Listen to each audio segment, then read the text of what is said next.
I want to talk about dreaming and auditioning. Hi, I'm Sarah. I'm a voice teacher and a professional performer, and I just really had this strong impulse to talk about this and share how important these two things that go together about dreaming up what you want, allowing yourself to really envision and enjoy the process of dreaming of what you want, and not necessarily preparing yourself for disappointment. So let's talk about it. So one thing we know about auditioning as a professional, or just in community theater, or for your choir solo, or any audition that you do, you're really making yourself very vulnerable, right? To basically try out for something that you want, whether it's a musical, it could even be a sports team or applying for a job. It really doesn't even have to do with auditioning in particular, but auditioning is so prevalent because you have to do it so much, right? So then people who audition a lot tend to get pretty used to rejection because of how frequently it happens, just because of sheer number.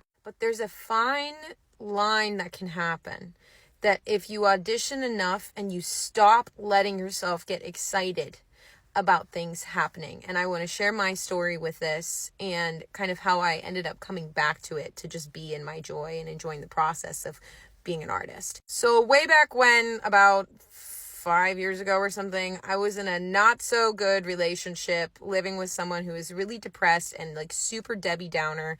And I was also trying to actively do the audition hustle and grind and get up at 5 a.m. to go sign up for an audition slot, and was burning myself out at both ends. There was many things not going so great. But actually what ended up being the worst thing about it was that my partner at the time was so negative about freaking everything, but even my own dreams and my own desires. And so when I would come home for an audition and I'd be discouraged, she'd just feed into that and kind of biatch about how messed up everything was, and it just would spiral me down. And listen, we all go through hard times. People struggle with mental, illness, all that kind of stuff. So I'm not saying this is bad necessarily, everybody goes through this to some degree. But what ended up happening to me in particular was that I was pretty naturally a very positive person, right? I had an easy time dreaming up the things that I wanted and really enjoying them, and then not being too attached to the outcome, which is really the key. But I basically learned from this partner, and it was me. I know I was the one doing it, so I'm not going to blame it on them. But being around this energy of this other person, I started to really discourage myself from dreaming about good things. It no longer felt safe to be wow, that childlike wonder of that would be so cool if this happened. Let's just see. I lost the ability to do that because I started to beat myself up for wanting that as being foolish and stupid. Not a good place to be when you're auditioning all the time, okay? Or doing anything in life. And so at some point along the way, I ended up separating from this partner and being on my own, and was really lost. Talk about being in your 20s, right? And I was having a really hard time dreaming again because I developed this attitude that if I looked forward to going to an audition and dreaming about the outcome, it just wouldn't happen. And then I'm really preparing myself for disappointment. First of all, where the frickin' fun in life is that? No. And the other part was that I was preparing myself for disappointment because I was so attached to the literal outcome of that particular job. So I even remember being in final callbacks for a Broadway show and being I can't get too attached to it because maybe it won't happen. And it was still very negative. It was I was still pooping all over my parade for accomplishing at least getting this far. And yes, sometime along the way, I pretty much discouraged myself from being positive or dreaming about things again. And this is why this is dangerous just in life, to prepare yourself for disappointment, but also in auditions. Because this is key freaking information. There is a balance in order to keep going. Yes, there is a truth that it's going to take a lot of auditions. Yes, there is a truth that you're going to have to be vulnerable over and over and over again. But the only way for your self-esteem and your self-love to frickin' survive is allow yourself to continue in the childlike dreaming and believe in yourself ruthlessly, and be unattached to the outcome of how it's going to look. You can't be I need this show. I need this role. that is what's going to cause you to feel brokenhearted. But if you're auditioning and you allow yourself to dream bigger than one particular audition, and you put all your attention on just doing amazing work and enjoying the process of doing things that you love and having fun doing it, and each time, audition passes you, it's like, if not this, something better. If not this, something better. I trust myself. I trust the process.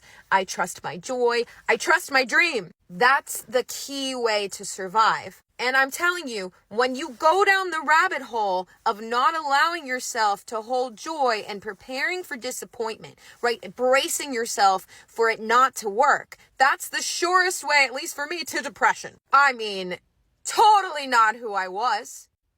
Learned. I did that to myself, right? But I learned that. I wasn't naturally like that. And it literally took years and years and years, like going through COVID and like doing some like deep healing shit to like be like, oh wait, I deserve to like listen to how I feel about something and then dream about my life again and like feel good about the future.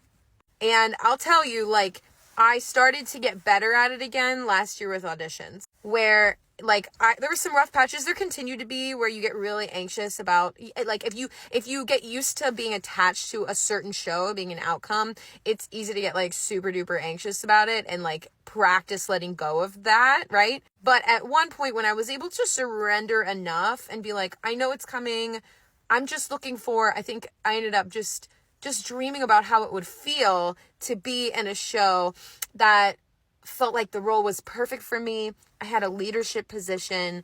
I was challenged but enriched by the story and the music, and it was just a beautiful theatrical experience. That's like that's the only thing I started to focus on. Like, I'm open to that being whatever. And finally, I got a text from my agent being like, I saw this breakdown for a Pittsburgh show. I usually spend a lot of my time in Pittsburgh because my now fiance lives here. And he was like, they don't usually release New York City breakdowns for shows, but I saw it and it's for Susan and Tick Tick Boom. Do you want to tape? And I was like, sure. And right away when I got this call or this, I can't remember if it was a call or an email, I just like felt giddy. I was like, wow, that would be so cool.